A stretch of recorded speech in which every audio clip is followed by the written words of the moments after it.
Oke, bismillahirrahmanirrahim. Assalamualaikum warahmatullahi wabarakatuh. Di sini saya akan menjelaskan terkait materi 3 studi kasus yang berhubungan dengan materi kalkulus yang dipelajari di semester genap ini. Yang pertama itu adalah studi kasus model pertumbuhan bakteri. Dalam hal ini kita mengimplementasi dari materi fungsi eksponen. Dalam mikrobiologi, pertumbuhan bakteri pada kondisi ideal mengikuti pola eksponensial. Hal ini banyak dibahas dalam penelitian pertumbuhan populasi mikroorganisme.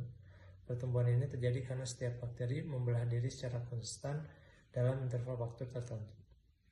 Permasalahannya adalah jumlah awal 500 bakteri, setelah 3 jam kemudian bertambah menjadi 2000 bakteri. Studi kasus yang diambil adalah tentukan model fungsi pertumbuhan bakteri, kemudian berapa jumlah bakteri setelah 5 jam, kemudian apa makna konstanta pertumbuhan tersebut. Yang pertama kita menentukan modelnya terlebih dahulu, yaitu model umumnya untuk fungsi eksponen ini adalah NT sama dengan N0 E pangkat KT, di mana NO adalah nilai awalnya yaitu 500, kemudian N3 adalah setelah 3 jam itu menjadi 2000. Kemudian masukkan ke substitusi data 2000 sama dengan 500 E pangkat 3K.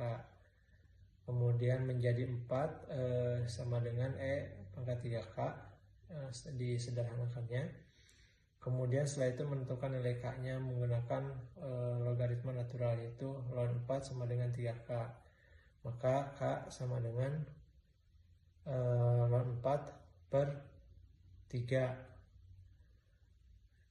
nilainya adalah 0,462. Kemudian model akhir adalah NT sama dengan 500 E pangkat 0,462 T. Angka 5-nya adalah prediksi T sama dengan 5. Maka ketika N di 5 jam sama dengan 500 E pangkat 2.31, N dalam 5 jam itu mendekati 500 kali 10,08 sama dengan 5040. Interpretasinya adalah nilai K menunjukkan laju pertumbuhan, semakin besar K maka semakin cepat populasi meningkat. Model ini hanya berlaku selama kondisi ideal. Oke. Baik, selanjutnya ke studi kasus kedua, yaitu luas penampang material. Dalam hal ini kita mengimplementasikan terkait integral substitusi. Dalam teknik sipil dan teknik mesin, integral digunakan untuk menghitung luas penampang yang tidak beraturan. Misalnya, dalam desain saluran air atau struktur. Fungsi yang melibatkan akar sering muncul karena bentuk geometris seperti parabola atau lingkaran. Diketahui fungsi dari integral ini adalah Y sama dengan 2X akar X kuadrat plus 1. Dinyatakan hitung luas daerah di bawah kurva dari X sama dengan 0 sampai X sama dengan 2. Kemudian jelaskan alasan penggunaan metode substitusi, kemudian interpretasikan hasil luas tersebut dalam konteks fisik. Pertama adalah penyelesaiannya. Langkah pertama adalah identifikasi bentuk integralnya, yaitu integral 2X akar dari X kuadrat plus 1 dx. Terlihat bahwa turunan dari X kuadrat plus 1 adalah 2X.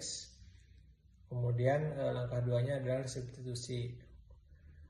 U diartikan menjadi X kuadrat plus 1, sehingga turunannya adalah 2X dx.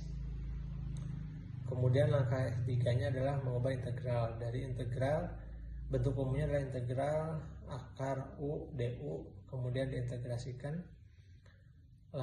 Integral U pangkat 1 per 2 du sama dengan 2 per 3 U pangkat 3 per 2 sama dengan 2 per 3 X kuadrat plus 1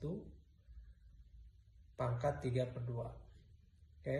Kemudian di substitusi batas 2 per 3 dalam kurung 5 pangkat 3 per 2 dikurangi 1 pangkat 3 per 2, sehingga didapatkan 2 per 3 dikali 11,18 dikurang 1, sehingga hasilnya 6,79. Nilai 6,79 ini adalah menunjukkan luas daerah. Dalam teknik ini bisa merepresentasikan luas penampang saluran volume jika diputar. Untuk kemudian untuk studi kasus ketiga adalah terkait materi integral parsial. Dalam ini diimplementasikan di energi sistem dinamis. Dalam fisika teknik, kerja atau energi sering dihitung melalui integral dari gaya terhadap perpindahan. Fungsi yang melibatkan perkalian antara variabel dan eksponen sering muncul dalam sistem pegas, sistem pertumbuhan energi, analisis sinyal. Permasalahan di sini kita mencoba menghitung integralnya dengan menggunakan bentuk umum integral xe pangkat x plus dx. Dinyatakan, tentukan hasil integralnya, kemudian jelaskan alasan menggunakan integral parsial. Yang pertama, penyelesaian integral parsialnya itu adalah bentuk umumnya dulu, integral xe pangkat x dx. Karena berbentuk perkalian, maka kita harus menggunakan integral parsial. Rumusnya adalah integral u dv sama dengan uv dikurangi integral v du. Kemudian tahap selanjutnya menentukan u dan dv.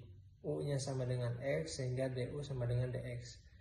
Dv sama dengan e pangkat x dx sama dengan v sama dengan i pangkat x. Kemudian substitusi xe pangkat x dikurangi integral e pangkat x dx. Kemudian hitung xe pangkat x kurangi e pangkat x plus c. X dalam kurung x kurang 1 plus c. Ini adalah hasil akhirnya. Sehingga interpretasinya hasil ini sering muncul dalam perhitungan energi atau model pertumbuhan berbobot. Fungsi ini menunjukkan kombinasi pertumbuhan eksponensial dan faktor linear. Mungkin itu saja terkait studi kasus dari 3 materi yang dipelajari di kalkulus di semester genap ini. Mudah-mudahan apa yang saya sampaikan bisa berguna dan bermanfaat. Akhirul kalam, wassalamualaikum warahmatullahi wabarakatuh.